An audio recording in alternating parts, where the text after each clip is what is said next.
The Nephilim. The Nephilim are mentioned in Genesis chapter 6, verses 1 to 4 as creatures that came into existence when the sons of God, often interpreted as angels, contacted the sons of men. The result of this contact is the Nephilim, who are described as giants or mighty men. However, the identity of the Nephilim remains a mystery, as there is no further explanation in the Bible regarding their origin or fate. Some interpreters believe that the sons of God are fallen angels who came into contact with humans, producing the Nephilim as a hybrid offspring between humans and angels. Another theory says that the sons of God are descendants of Seth's lineage, while the sons of men are descendants of Cain's lineage. The importance of the Nephilim in the biblical narrative is as an introduction before the great earth-destroying flood caused by the increasing sin and corruption of mankind. However, their presence and origins remain a controversial and speculative topic among theologians. Melchizedek. Melchizedek is a mysterious figure who appears in Genesis chapter 14, verses 18 to 20, as the king of Salem and priest of the Most High God. He met Abraham after the victory over the kings who took his nephew Lot captive. Melchizedek blessed Abraham and received an offering of 10% of the proceeds of the war. The uniqueness of Melchizedek lies in the fact that there is no record of his lineage or origin in the Bible, which adds a dimension of mystery to this figure.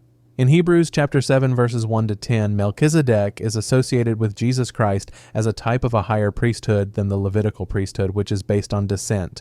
Melchizedek is seen as a symbol of eternity and holiness, as he appears without beginning of days or end of life, reflecting perfection and infinity. This makes Melchizedek important in Christian theology as an image of Christ, the eternal high priest. The Angel of the Lord. The angel of the Lord is a figure that appears in various parts of the Bible, such as in Genesis chapter 16, verses 7 to 13, and Exodus chapter 3, verses 2 to 6. He often speaks with divine authority and sometimes functions as a manifestation of God himself, which makes his identity very mysterious. In Genesis 16, for example, the angel of the Lord communicated with Hagar, gave her promises about her offspring, and even received worship from Hagar. In Exodus 3, this figure appears as fire in a thorn bush, speaking to Moses and commanding him to free the Israelites from Egyptian slavery. Some theologians argue that the angel of the Lord is a pre-incarnate apparition of Christ, while others see him as an ordinary messenger angel authorized by God to speak on his behalf. His pivotal role in the grand narratives of the Bible adds richness to the theological understanding of the relationship between God and his people. The four living creatures. The four living creatures appear in two important visions in the Bible, namely in Ezekiel chapter 1, verses 4 to 14, and Revelation chapter 4, verses 6 to 9. They are described as heavenly beings surrounding the throne of God, each with four faces, human, lion, ox, and eagle faces, and have wings and eyes in abundance. These four creatures serve to praise God and show his glory and power. In Ezekiel, these creatures accompany the glory of God on his journey and symbolize strength, speed, and wisdom. In Revelation, these beings again appear around God's throne, praising him by saying, "Holy, holy, holy is the Lord God Almighty." The symbolism of the faces is often thought to represent the main attributes of God: man, wisdom; lion, power; ox, service; and eagle, glory. The identity and function of these creatures remain mysterious, but they play a central role in depicting the majesty and glory of God. The Watchers. The Watchers is the term used in Daniel chapter 4, verses 13 to 17, where these beings are referred to as angels who oversee the world and divine duties. In this chapter, a watcher comes to King Nebuchadnezzar with a message from God announcing punishment for his excessive pride. In this context, a watcher is considered an angel or spiritual entity responsible for watching over the nations and influencing world events.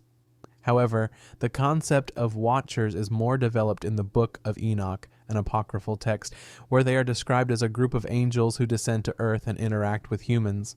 They teach forbidden knowledge to mankind and have intercourse with human women, producing giant offspring known as Nephilim. In this case, the Watchers played a role in the destruction of the world before the Great Flood, for which they were punished by God.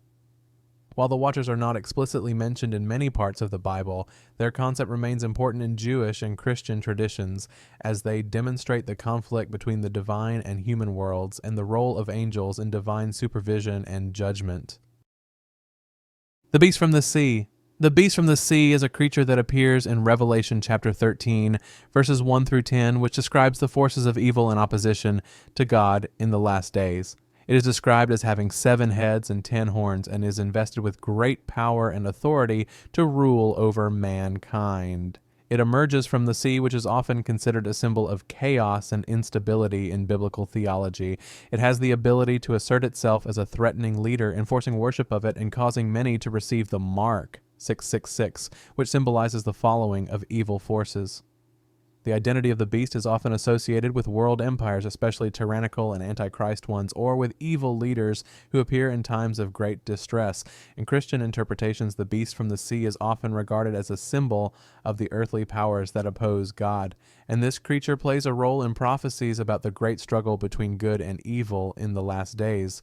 Interpretations of who or what this beast represents vary, but all emphasize the great threat to God's people in an eschatological context. The Spirit of God. The Spirit of God is a very important entity in the Bible, serving as God's agent in the creation, revelation, and empowerment of humanity. The Spirit of God is first mentioned in Genesis chapter 1, verse 2, where it says that the Spirit of God hovered over the face of the waters, functioning in the creation of the world. God's Spirit also plays a role in giving life and strength to mankind and guiding those chosen by God to carry out special tasks. In 1 Samuel chapter 10, verse 10, the Spirit of God descended on Saul, enabling him to lead the Israelites.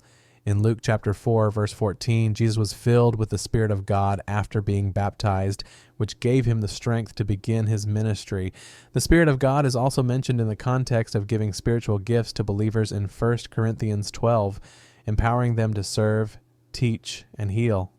In addition, the Spirit of God also plays a role in comfort and sanctification, giving peace and help in the daily lives of believers. Although not physically visible, God's Spirit is one of the important aspects of God at work in this world, bringing God's will to life in people. Balaam's donkey. Balaam's donkey is part of the story found in Numbers chapter 22, verses 21 to 34, where a prophet named Balaam is told to go to curse the Israelites at the request of King Balak of Moab. On the way to Moab, Balaam mounted a donkey to go, but along the way the donkey stopped 3 times on the road, as if avoiding something. An angry Balaam hit the donkey, but then the donkey spoke to him, saying, "What have I done to you that you hit me 3 times?" Then the Lord opened Balaam's eyes, and he saw the angel of the Lord standing in front of the road with a drawn sword, which was the reason the donkey stopped. This donkey then not only became the medium that saved Balaam from danger, but also rebuked Balaam for his insensitivity to God's warnings. Balaam's talking donkey is the only instance in the Bible where animals are given the ability to speak. It demonstrates God's direct intervention in a seemingly ordinary situation and confirms that God can use various means to convey his message even through unexpected creatures. Abaddon. Abaddon is a figure that appears in Revelation chapter 9, verse 11, where he is referred to as the king of insects who emerges from the abyss. Abaddon's name comes from the Hebrew meaning destruction or perdition, while in Greek he is called Apollyon, which means one who destroys. Abaddon is depicted as the leader of an army that is sent to bring havoc during the period of end-time judgment. In Revelation 9, this army is left to punish unrepentant humans, with Abaddon as their leader. He reigns over those who emerge from the abyss and attack mankind during God's appointed time. Abaddon is one of the figures that appear in eschatological prophecy to describe a great force of destruction, serving as a symbol of the evil that will be destroyed in the last days. Although Abaddon's identity in this context is not entirely clear, he is often understood as an entity that depicts the great destruction and corruption that will come with the coming of divine judgment. In the Christian tradition, he is often associated with the angel of destruction or the forces of evil that will be destroyed by the power of God in the end. The two witnesses. The two witnesses appear in Revelation chapter 11, verses 3 through 12, as 2 prophets who are empowered by God to testify for 1,260 days amidst the great suffering that occurs in the last days. They are described as extraordinary witnesses possessing the power to block rain, turn water into blood, and perform various miracles as a sign of their divine authority. They also have the ability to resist their enemies who seek to kill them. After completing their task, these two witnesses were killed by the beast from the abyss, and their bodies were left lying in the street for 3.5 days. Afterward, however, they were resurrected by God and taken up to heaven before the eyes of onlookers. The identity of these two witnesses remains a subject of speculation. Some traditions associate them with two famous figures from the Old Testament, such as Moses and Elijah, or Enoch and Elijah, as both were once taken up to heaven without experiencing death. However, who exactly they are in the context of biblical eschatology remains unclear and open to various interpretations. They symbolize the steadfastness of faith and the proclamation of truth in the midst of great oppression. Leviathan. Leviathan is a mythological creature that appears in Job 41 and Isaiah chapter 27 verse 1. In Job 41, Leviathan is described as an enormous and powerful sea creature with tough skin and the ability to swallow fire. It is described with terrifyingly awesome abilities, and Job is warned that humans will not be able to defeat it, symbolizing a power beyond human ability. Leviathan is referred to as a symbol of the uncontrollable forces of nature and as a representation of God's enemies or evil forces in this world. In Isaiah chapter 27 verse 1, Leviathan is associated with an eschatological symbol where it will be destroyed at the end of time by God as part of his victory over the forces of evil. Leviathan is also often interpreted in theology as a representation of the forces of chaos and destruction, which will be defeated in the new creation that God will create in the future. Symbolically, Leviathan represents the forces that resist God and challenge the world order he created. While some consider Leviathan to be a real mythological creature like a giant crocodile or whale, many theologians see it more as a symbol of the forces of evil or disruption to the divine order. The Ghost of Samuel. The Ghost of Samuel appears in 1 Samuel chapter 28 verses 3 to 25. In the story, when King Saul, who was being pressed by the threat of the Philistines, sought guidance from God. Since God did not answer his prayers or requests through prophets or dreams, Saul went to a woman who had the ability to summon the spirits of the dead, a medium. The woman, known as Medium Endor, was forced by Saul to summon the spirit of the deceased prophet Samuel. When Samuel's spirit appeared, he revealed that God had rejected Saul as king of Israel because of his disobedience. Samuel then conveyed that Israel would lose the battle against the Philistines and Saul and his sons would die. After this conversation, Saul was distraught and frightened as the message was terrifying. This story creates many theological questions, especially regarding whether this was really Samuel's spirit or a divine manifestation given by God as punishment for Saul. In this sense, this incident demonstrates the boundaries between the physical world and the spiritual world and the importance of obedience to God. It is also the only time in the Bible where a person's spirit appears after death and is often used to explore understanding of the afterlife and the role of mediums in spiritual communication. Seraphim. Seraphim are heavenly beings that appear in Isaiah chapter 6 verses 1 through 7 in Isaiah's vision where he sees God sitting on his high and glorious throne. Seraphim are described as creatures with 6 wings. 2 wings cover their faces, 2 wings cover their feet, and the other 2 wings are used for flying. They are surrounded by the glory of God and cry out to one another, "Holy, holy, holy is the Lord of hosts. The whole earth is full of his glory." The seraphim have a major role in glorifying God and revealing his holy and glorious nature. They not only worship, but also serve as God's ministers who deliver his message. In Isaiah's vision, one of the seraphim flew to Isaiah with a burning coal from the altar to touch his lips, signifying Isaiah's cleansing and dedication as a prophet. Although they do not appear often in biblical texts, the seraphim symbolize the infinite majesty and holiness of God. They differ from other angels like the cherubim, who often serve as God's guardians or messengers, while the seraphim specifically express absolute devotion to God through their worship and role in Isaiah's vision.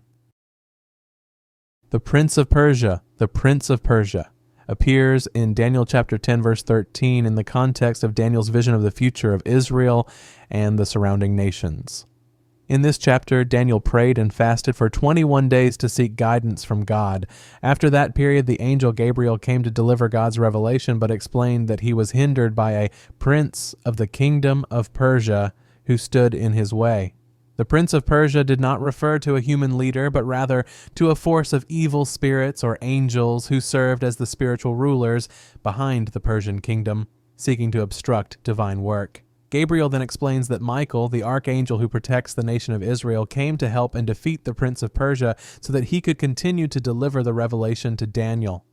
In this context, the Prince of Persia describes the spiritual warfare that takes place in the spirit world, where divine and evil forces face each other to influence earthly events. Some theologians interpret this as an example of spiritual warfare involving angels and evil spirits in controlling or influencing the kingdoms of the world. The role of the Prince of Persia also indicates the importance of prayer and spiritual perseverance, as through Daniel's prayer, God sent spiritual help to break the barriers, showing that the spiritual world influences events in the physical world. The mark of the beast. The mark of the beast is a symbol that appears in Revelation chapter 13, verses 16 to 18, and is related to the beast from the sea mentioned earlier. This mark is a sign given to those who worship the beast and accept his authority. Those who accept this mark, known as the number 666, will be able to buy and sell goods, but those who refuse to accept the mark will face persecution or death. The number 666 itself is considered a symbol of incompleteness or failure, as opposed to the number 7, which is considered the number of perfection or wholeness in the Bible. Therefore, 666 is often interpreted as a symbol of something evil or flawed, as well as opposition to God. The mark is associated with rulers or systems that oppose God and harm his people.